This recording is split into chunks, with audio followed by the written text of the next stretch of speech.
ஒரு 150 ரூபாய் ஒரு விவசாயிக்கு கொடுப்பதற்கு நமக்கே வலிக்குது. இனிமேல் உங்கள் வீட்டு சாப்பாடு பாரம்பரிய அரிசியா இருக்கட்டும். தூயமல்லி சம்பா, நல்ல கருப்பு கவுனி, மாப்பிள்ளை சம்பா, ரத்தசாலின்னு ஒரு சிகப்பு அரிசி வெரைட்டி.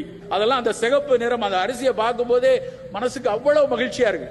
ரத்தசாலியினுடைய அந்த சிகப்பு நிற அரிசியை பாத்தீங்கன்னா அதுல புட்டு செஞ்சு சாப்பிட்டா அத்தனையும் லைகோபீன்ங்கிறது ஆண்களுக்கு இருக்கக்கூடிய அந்த புரோஸ்டேட் கிளாண்ட்ல வரக்கூடிய வீக்கம், புரோஸ்டேட் என்லார்ஜ்மெண்ட் புற்றுநோயாக வராமல் தடுப்பதற்கு அந்த ரத்தசாலியினுடைய சிகப்பு அரிசி உதவியா இருக்கும். அப்ப அதை நம்ம பயன்படுத்தணும் இல்லையா? நமக்கு இதெல்லாம் தேடி தேடி அலைய வேண்டியதில்லை. உடனே சில பேர், சார் இதெல்லாம் ரொம்ப விலை கூட விற்கிறாங்க சார், 100 ரூபாய்க்கு விற்கிறாங்க சார். ஒரு 10 நாள்ல ஒரு படம், ஒரு 10 நாள், ஒரு 5 நாள்ல ஒரு சினிமா வருது.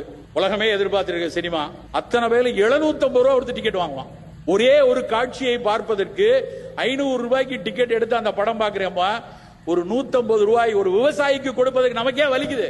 நாம் கூடுதலாக விலை கொடுத்தாவது இந்த மாதிரி தானியங்கள் வாங்குவதில் ஒருபோதும் தவறு கிடையாது.